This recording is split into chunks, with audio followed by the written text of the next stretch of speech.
네, 알겠습니다. 바로 그러면은 강의를 시작하도록 하겠습니다. 자, 일단 여러분들에게 이제 요거를 좀 더 말씀드리도록 하겠습니다. 시장이 왜 빠질까? 이제 항상 궁금하신 것들이죠. 매크로 시장이라는 건 무엇이냐면은 현재 여러분들이 차트나 이런 것들을 보게 되는 거는 이제 기술적 분석으로 현재 지금 보여지는 것이고, 매크로 시장 같은 경우 제가 탑다운 형식으로 투자를 하다 보니까 전체적인 전 세계의 이제 증시나 이제 시황 같은 경우에 참고해가지고 국내 시장을 바라봤을 때 어떻게 대응을 해야 될까? 요거를 바로 이제 매크로 시장의 말씀을 드리고요.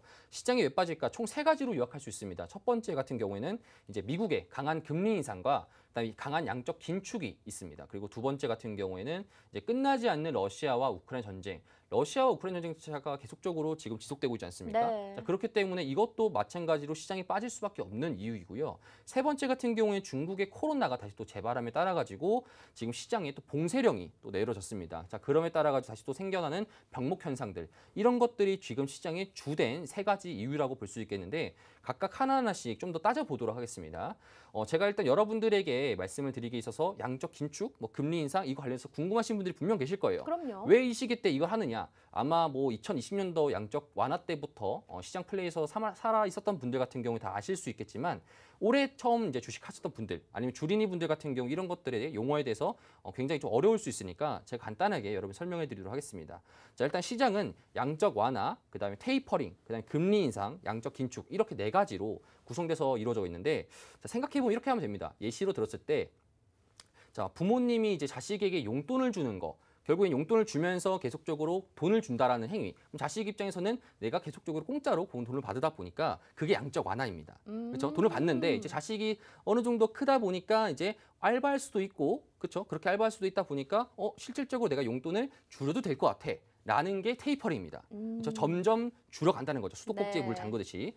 자, 그러면은 테이퍼링에서 이제 자식이 이제 알바를 하면서 돈을 벌게 되고, 실제로 이제 나중에는 이제 부모님의 용돈도 필요 없었던 시점이 왔었을 때, 그때 이제 금리 인상이 되고, 그 다음에 양적 긴축이 되게 됩니다. 나중에는 이제 자식이 돈을 벌게 되면서 회사를 다니고 직장을 다니면서 부모님에게 용돈 드리는 것이 양적 긴축이겠죠. 줬던 거를 뺏은 거니까. 그렇죠? 이런 것에 여러분 간단하게 이런 메커니즘들을 기억하시면 좋을 것 같고요. 자, 그래서 지금 시장에서도 지금 과거랑 마찬가지로 양적 완화가 2020년도부터 계속적으로 이루어졌었고, 2021년도 11월 달부터 테이퍼링이라는 것이 시장에 화두가 됐었고, 테이퍼링도 2021년도 11월 달부터 올 3월 달까지 끝났지 않습니까? 그리고 이제 올 3월 달에 바로 금리 인상까지도 이루어졌습니다. 근데 이제 우리가 시장에서 조심해야 되는 건 이겁니다. 금리 인상 이후에 양적 긴축이 가야 되는 스텝인데, 현재 지금 시장에서는 금리 인상과 양적 긴축이 한 번에 나오고 있습니다.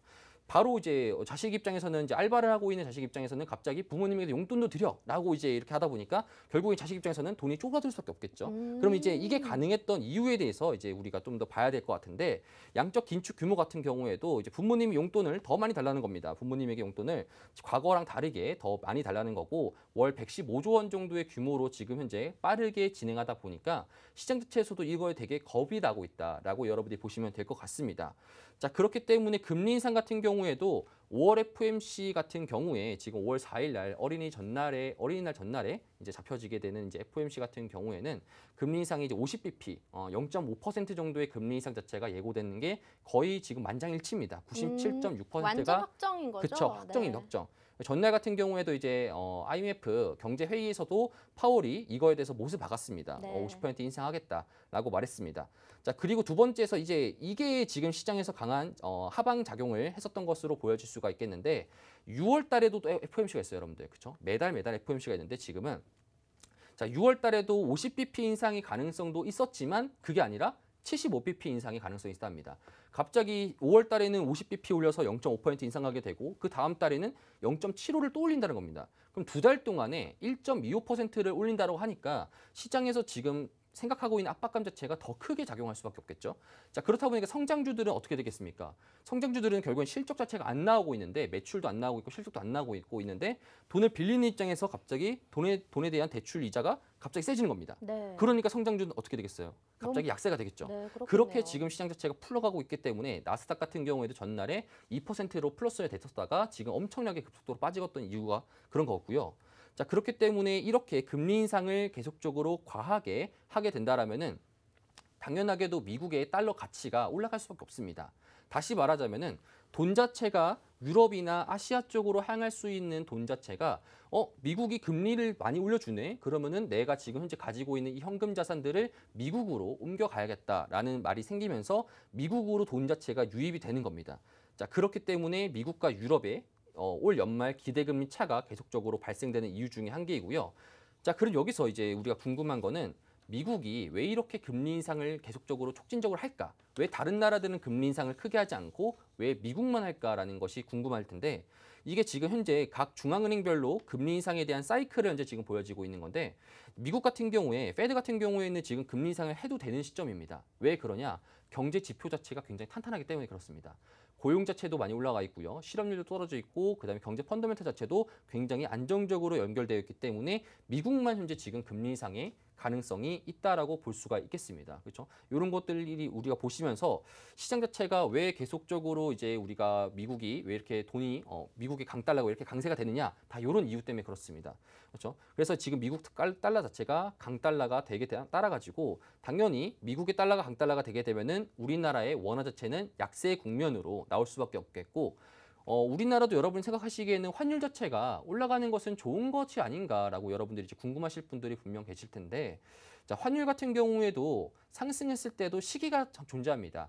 시장이 좋았을 때 환율이 올라가게 되면은 수출 자체가 많이 증가가 될 것이고 그것이 결국에는 우리나라 무역 수지에 있어서도 흑자가 되게 될 거고 주식시장에서도 좋을 수밖에 없는데 지금 시장이 많이 힘들고 긴축적으로 다가가고 있고 시장의 돈이 많이 뺏겨지는 상황 속에서 환율 시장 자체가 지금 이렇게 급등하게 되면은 당연히 외국인 입장에서는 우리나라 돈을 많이 던지고 그다음에 미국 달러로 이동할 수밖에 없는 그런 현상들이 잡혀지게 됩니다.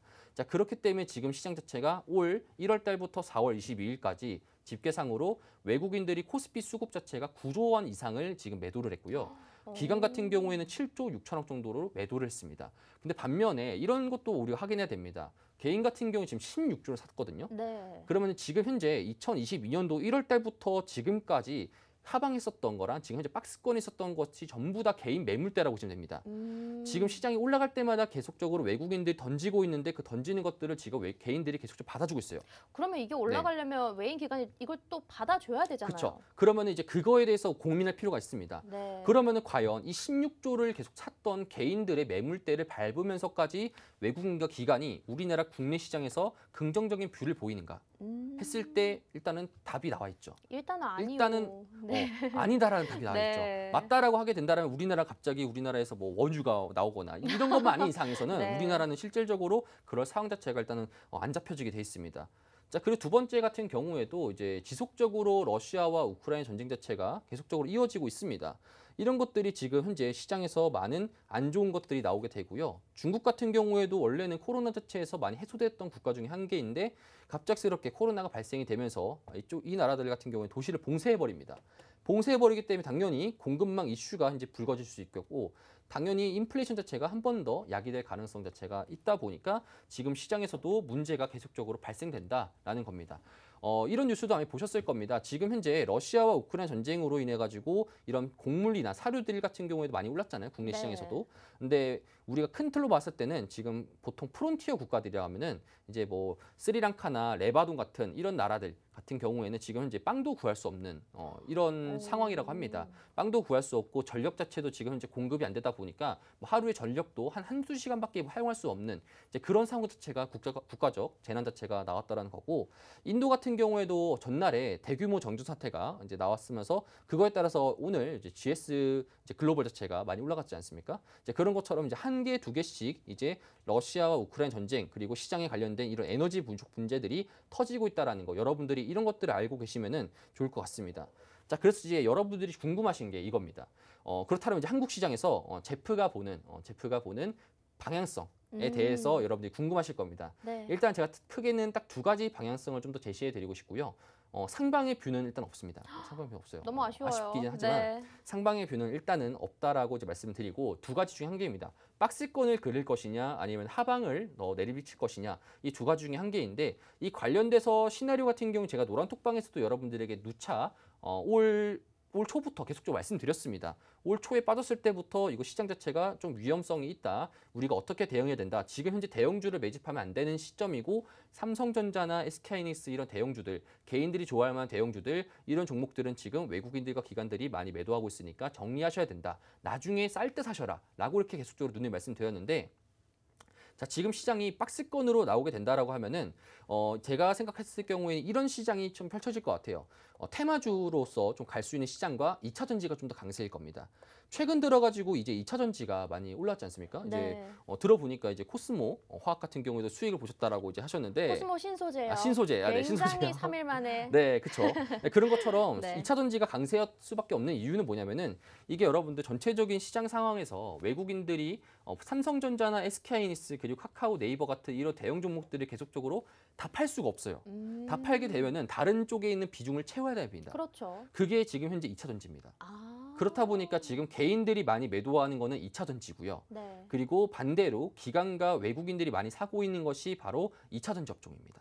그렇다 보니까 지금 2차 전지 업종들이 상대적으로 견조하게 다른 시장에 대비해서 봤을 때는 좀 더 상대적으로 좀 잘 나갈 수 있는 잘 나가거나 주가를 좀 방어해 주거나 네. 이런 상황 자체가 많이 벌어질 수 있겠고 최근 들어가지고 지금 삼성전자나 그다음에 네이버, 카카오 같은 경우 계속적으로 떨어지고 있는데 개인들이 제가 앞서 말씀드렸던 게 뭐냐면은 개인들이 16조를 샀다 했죠. 올 초만. 네. 근데 이 16조에서 뭘 제일 많이 샀냐? 삼성전자를 9조 샀습니다.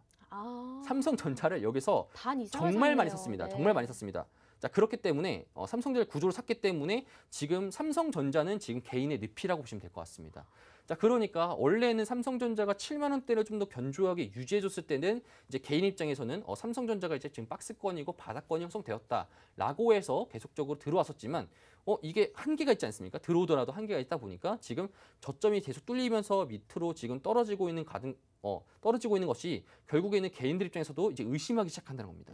이제 의심하기 시작하는 거고 삼성전자가 만약에 수급적으로 받쳐주지 못한 상태 내에서 기관과 외국인들이 한 번 더 삼성전자를 두드렸을 때 그때 이제 삼성전자가 조금 더 하방적으로 나오게 되고 그때 이제 개인들 입장에서는 이제 좀 더 매도나 손절매 자체가 나올 가능성이 있다라고 이렇게 볼 수가 있겠습니다.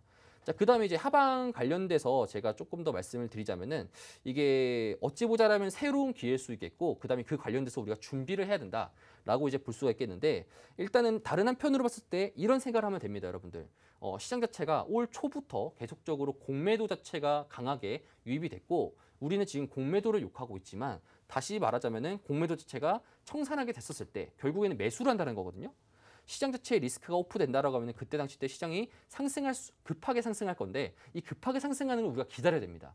그때를 기다려야 되는 거고 만약에 지금 현재 상태에서는 지금 계속적으로 팔고 있는 과정 속이다 보니까 지금부터 저점이다 생각해서 잡지 말치고 나중에 제가 여러분 노라톡방에 계시게 된다라면은 시장에서 세일 리포트가 아니라 바이 리포트가 나왔을 때 시장에서 우리가 어떤 종목들을 노려야 된다. 저는 제가 봤을 때 지금 현재 공매도가 가장 많이 차 있는 종목부터 노려야 된다라고 이제 보여지고 있거든요. 지금 보게 되면은 이제 H&M 그리고 셀트리온, LG에너지솔루션, 두산중공업 이렇게 지금 현재 대형 종목들이 있는데 나중에 여러분들이 이런 종목들을 지금 시장이 하방이 끝날 무렵에 공매도 자체가 성상이 되고 시장 자체 풀렸을 때 그때 여러분들이 새로운 기회에 따라 가지고 제가 브리핑을 해드릴 테니까 그런 종목들을 노려보시는 게 제가 봤을 때 좋을 것 같다. 네. 이렇게 조금 더 말씀을 드리면서 자 요약을 해드리면은 결국에는 이렇게 됩니다, 여러분들. 시장 자체 팔고 있는 이유는 미국 달러의 강세 자체가 지속되어 있고 러시아랑 우크라이나 전쟁 자체가 빨리 끝날 줄 알았지만 생각보다 늦게 끝나고 있고 그다음에 중국 같은 경우에도 성장 자체가 좋게 형성되었었는데 갑자기 코로나 이슈로 인해서 도시를 봉쇄해 버리니까 시장 자체가 지금 굉장히 긴축적으로 다가오고 있다. 이렇게 여러분들 해석하시면 좋을 것 같습니다. 네, 알겠습니다. 굉장히 알찬 강의였어요. 네. 저도 그냥 무작정 매파적 발언이 나왔기 때문에 우리 시장이 빠지는 거겠지 했더니 이 달러 강세의 영향도 있었군요. 네. 여러 가지 전쟁 이슈도 있었고 여러분들 이런 거 꼭 정말 알차게 듣고 주식 정보에 대해서 잘 알아가시면 투자에 도움이 많이 됩니다. 자, 우리 제프 전문가님과 함께 하실 분들은요. 노란톡에 입장해 주시면 되는데요. 방송에서도 이런 좋은 이야기들 많이 해주셨지만 노란톡방에서 방송 끝나고도 종목 상담과 더불어서 공개 방송까지 진행을 해드릴 예정이라고 하니까요. 많이들 들어오시면 될 것 같습니다. 옆에 QR코드 떠 있으니까 휴대폰에 기본 카메라 어플 켜주시고요. 바로 여기 갖다 대기만 한다면 노란톡 안에 입장 가능합니다. 우리가 아까 전에도 얘기 나왔던 대장주들 같은 경우에는 시장에서 어떤 전략을 펼쳐야 되는지 우리 공지사항에 보면 다 나와 있고요. 실제로 최근에 쌍방울과 이제 KG 같은 경우에도 어떤 식으로 흘러가는지, 그리고 만약에 보유자분들이라면 어떤 대응 전략을 세워봐야 되는지, 또 정보까지 노란톡방 안에서 따로 알려드린다고 말씀드렸습니다. 우리가 쌍방울로도 실제로 공개적으로 얘기를 해드리면서 수익률까지 36%라는 두 자릿수 수익률 기록했기 때문에 확실한 정보들 얘기해 드릴 수 있을 것 같고요. 밑에 더불어서 현대사료나 보성파워텍처럼 우리가 4월달 단 며칠간만 해도 수익률은 무조건 50% 넘는 어마어마한 수익률 보여줬습니다. 오늘만 해도 들어오시면요, 우리가 다음 주, 다다음 주까지 해서 수익 날 수 있는 히든 종목들 여러 가지 받아보실 수 있으니까요. 바로 한번 입장을 해주시면 될 것 같네요.